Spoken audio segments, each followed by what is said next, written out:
JEE mains 2021 का result declare हो चुका है और मेरे साथ आरिश टिक्कू हैं, जम्मू कश्मीर के टॉपर हैं। और सबसे पहले मैं आपको बहुत बहुत बधाई देना चाहूँगा। Congratulations to you. बहुत मेहनत की और इस मेहनत के बाद ही आपने 99.87% जो है मार्क्स लिए हैं। और सबसे पहले मैं ये जानना चाहूँगा, जब रिज़ल्ट आपका आया, एक्सपेक्टेड कितना था? क्या आपके एक्सपेक्टेशन के अकॉर्डिंग ये रिज़ल्ट आया है या फिर उससे ज़्यादा ही है? देखो, एक्सपेक्टेड पेपर मेरा अच्छा हुआ था। एक्सपेक्टेड था 99 परसेंटाइल आ जाएंगे, बट 99 के बाद क्या नंबर रहेगा वो पता नहीं था। ये भी नहीं सोचा था कि ऐसा कुछ स्टेट टॉपर हो बन जाऊंगा या ऐसा कुछ होगा, बट रिज़ल्ट तो अच्छा ही आया। अच्छा आरिश, मुझे ये बताओ, आप लास्ट ईयर कोविड का रहा तो ऑनलाइन क्लासेस हुई, तो उससे पहले ऑनलाइन क्लासेस का एक्सपीरियंस किसी को भी नहीं था क्योंकि सभी फिजिकली जाके पढ़ते थे। तो उस दौर में के बाद आपका जब रिजल्ट आया, वो उसी आपने वो पूरा टेन्योर देखा कोविड का, और मुझे आपको क्या लगता है, आपको एज ए कोविड आपको एडवांटेज की तरह दिखा कि ज़्यादा पढ़ाई करने का मौका मिला घर में रह के? दोनों, ये एक एडवांटेज भी था और डिसएडवांटेज भी था। एडवांटेज इसलिए क्योंकि टाइम बहुत बच गया, हमारा ट्रैवल का टाइम बच गया, और क्लासेस कभी कभी यहाँ पे आते हैं उसमें ट्रैवल जाता है, घर पे फिर रेस्ट करना पड़ता है, वो टाइम घर पे ही बैठ के पढ़ने में टाइम काफ़ी मिलता है। एट द सेम टाइम हमको टीचर्स के साथ जो कनेक्ट था वो कुछ 15 दिन के पीरियड के लिए कट गया था, इसलिए उसमें थोड़ा सा डिसएडवांटेज था। बट मोस्टली इसको हमने पॉजिटिवली ही यूज़ किया है। आरिश, आपके फादर क्या करते हैं? मेरे फादर प्रिंसिपल है जीजीएम साइंस कॉलेज में। ये तो बहुत बढ़िया बात है। अच्छा, पेरेंट्स का, क्योंकि आप कोचिंग, क्योंकि मैक्सिमम बच्चे जो हैं वो कोचिंग ज़रूर लेते हैं आपके स्कूल की तरफ से, उसके बाद आप कोचिंग ले रहे हैं, तो क्या लगता है आपको ज़्यादा कि जो बहुत मिक्सचर था, स्कूल का भी अच्छा एक पीछे बैकग्राउंड था और साथ ही कैसी स्कूल में पढ़ते हैं आप, तो जो आपके जो कोचिंग सेंटर है उसका भी एक अच्छा आपको एक पूरा इसमें एटमॉस्फेयर मिला जो आपको टोटल रिजल्ट में बहुत हेल्प मिला? इसमें जो जेई का एग्ज़ाम है उसका सिलेबस थोड़ा सा स्कूल के एग्ज़ाम से अलग है, तभी इसके लिए कोचिंग करना पड़ता है और एक्स्ट्रा एफर्ट डालना पड़ता है। इसलिए जो आज जेई में मेरी रिज़ल्ट आया है उसका श्रेय पूरी तरह से वीएमसी क्लासेस को जाता है। VMC classes. हाँ। अच्छा, पेरेंट्स का कैसा रिएक्शन था जब आप उनको पता चला कि ये रिजल्ट आया है और आपने जेएंडके में टॉप किया है, तो किस तरह का रिएक्शन था? पेरेंट्स तो खुशी हुए थे। पहले हमको पता चला कि परसेंटाइल 99.87 है।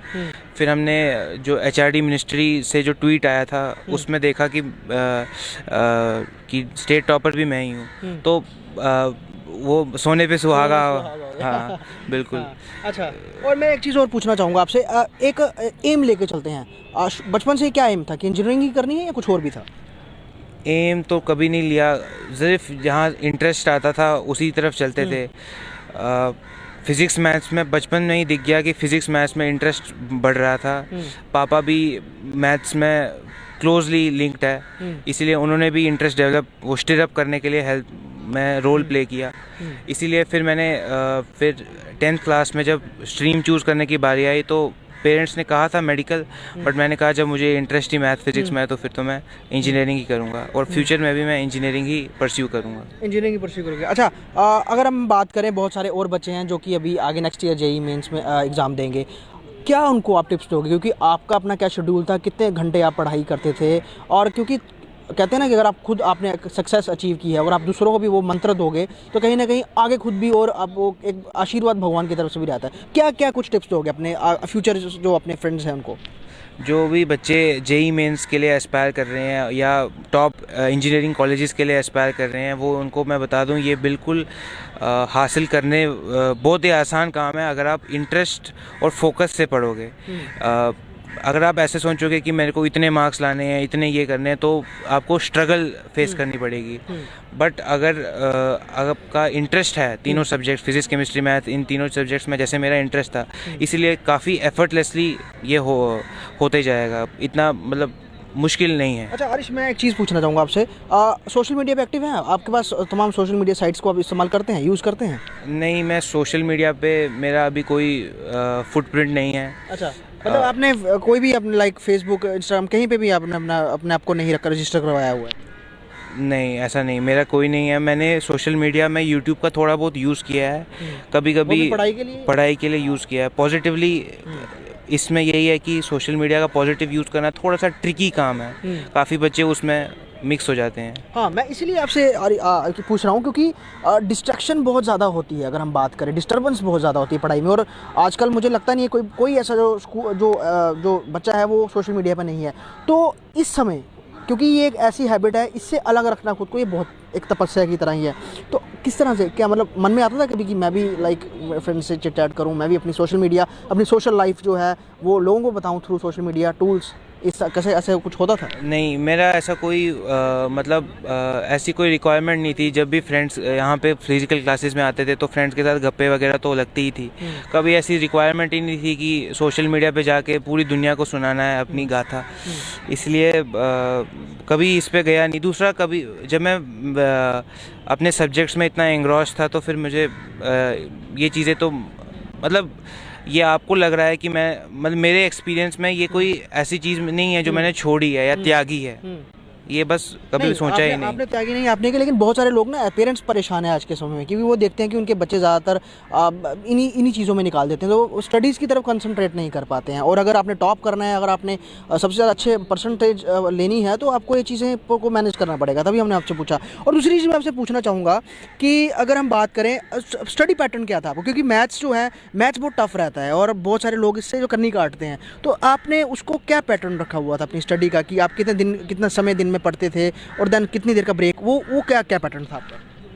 देखो, ये बहुत ही पॉपुलर ट्रेंड सा बन गया है कि मैं 6 घंटे पढ़ता हूँ, मैं 7 घंटे पढ़ता हूँ। मैं कहता हूँ कि ऐसा है कि अगर आप 2 घंटे भी पढ़ते हो ना, फिर भी अगर आप डेडिकेटेडली फोकसली 2 घंटे पढ़ोगे फिर भी आप कर सकते हो, अगर आप में वो इंटरेस्ट है। ये नंबर ऑफ आवर्स काउंट नहीं करता है।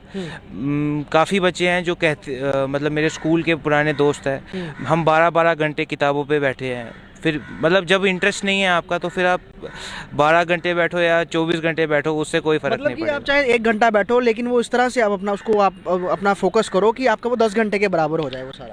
मतलब मैं ऐसा नहीं कहना चाहता हूँ कि 2 घंटे से, हाँ, जब आपका एक बार इंटरेस्ट बन जाएगा इस चीज़ में तो फिर आपको काउंट करने की ज़रूरत ही नहीं पड़ेगी। ऐसा ख्याल नहीं आएगा कि मैं 6 घंटे के लिए बैठा हुआ हूँ, आपको लगेगा एक ऐसे पल भर के लिए तो बैठा था अभी मैं। तो ये मेरे साथ आरिश टिक्कू हैं और सबसे मतलब कि JNK के टॉपर हैं ये। जेई मेंस जो 2021 है उसका रिजल्ट आया है। साफ तौर पे इन्होंने बहुत चीज़ें क्लियर कर दी हैं और बताया भी होगा जो अगेन फ्यूचर जेई मेंस की तैयारी कर रहे हैं कि फोकस रखिए कम। अगर आपने अपना जो स्टडी आवर्स हैं वो कम रखे हैं, लेकिन वो कम के अकॉर्डिंग भी अगर आप पूरा फोकस करके पढ़ाई करेंगे तो अच्छे मार्क्स लेने से आपको कोई नहीं रोक सकता। दूसरी बात ये खुद को फोकस रखना है, क्योंकि ये जो पूरा जो समय चल रहा है ये बहुत ज़्यादा हम कहें कि बच्चे जो हैं डिस्ट्रैक्ट हो जाते हैं, सोशल मीडिया में उलझ के रह जाते हैं। तो उससे अगर आप थोड़ा सा अगर आप अपने आप को हट के अगर अपना फोकस बना के चलेंगे तो ज़रूर जो है अगली बार आप भी एक अच्छा परसेंटेज ले सकते हैं, जिस तरह से आरिश टिक्कू ने लिया है 99.87% और उम्मीद से ही ज़्यादा इन्होंने अचीव किया है। वीडियो जर्नलिस्ट शर्मा के साथ ख्वाहिश पटेल, स्टेट टाइम्स जम्मू।